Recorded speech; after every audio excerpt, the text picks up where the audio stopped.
I live in the White Hills, land of luxury living. Boy, I found myself in Andrew. He sure does come from some good money. I mean, even when we got married, his parents gifted us a membership to a golf course that costs like 6 figures to get into. You know, one of those ones where the boys sit and smoke their cigars and, pretty waitresses coming all around, and we don't question what they're doing in the club in the evenings. It's just what the gentlemen do. But me, I get everything I could possibly want. Pearly gates. I don't have to ask for anything. I can just have it all.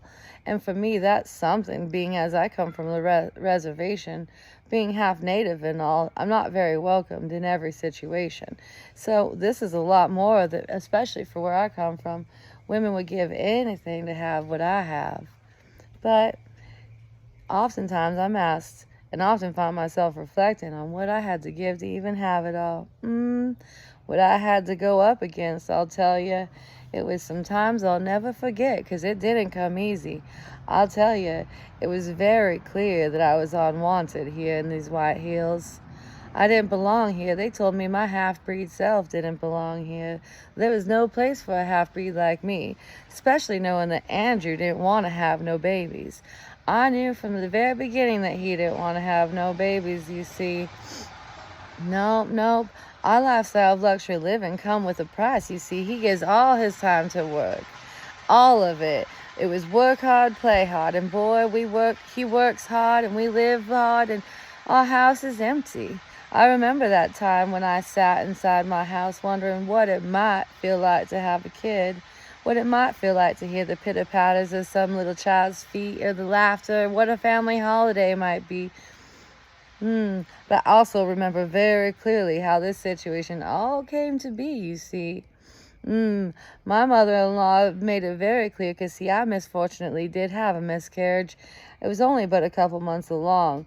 I knew it was nothing that was going to settle very well. And trust me, Andrew, he had no empathy on my miscarriage. Actually, quite contrary. He had his mama come and take care of me while he disappeared with his boys up into that country club there.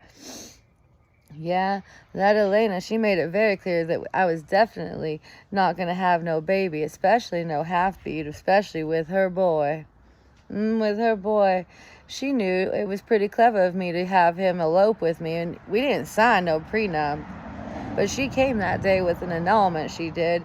She made it very clear that her son was not going to be having any baby with me, especially if he thinks he's going to be inheriting anything, because he is not going to get any of it. And as much as I hated this woman, despised her, she suffocated me when I was in her space. I couldn't say that $1 million would be rude to say she looked like, because technically she looked like $2 million. And the way she dressed and primed herself, boy, I wanted to be like her, if anything else. Despise her for how perfectly beautiful she is, and she's everything I want to be. And she's always just trying to get rid of me. Little did she know I wasn't going anywhere, and did she figure out she was going to be the sealer of her fate. She could have almost gotten me out of here, talking that baby nonsense. But then, when she looked at me that day and she put that butcher block right up on that table, and she told me that this lifestyle didn't come with nothing.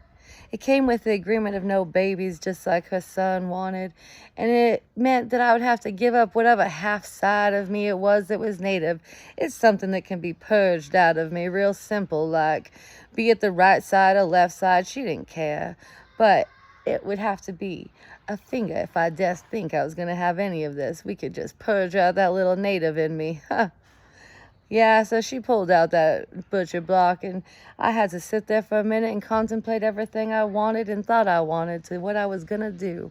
See, I wanted to get the laugh, and I laughed at her as she put that butcher block out. But of course, she didn't laugh back, because monsters don't laugh. But who was going to get the laugh in the end? Little did she know when she looked at me and said, Chilacqua. Did she seal her fate that day. And I also noticed an imperfection in my nails that need to get fixed.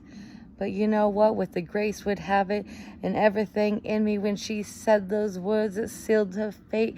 And I grabbed that knife and I didn't think twice. And I gave her exactly what she asked for, you see. She asked for my finger. And I told her I'll give her my finger and I'll take it all, because I want it all and I will give what it takes. And in the end, I'm the one who got the last laugh, because I get it all. And I didn't go anywhere like she thought I would. White hills, pearly gates, it's all still mine. Half-breed and all. So, when I sit and think about what I had to give to prove what I want, this is what I got. And I got exactly what I want.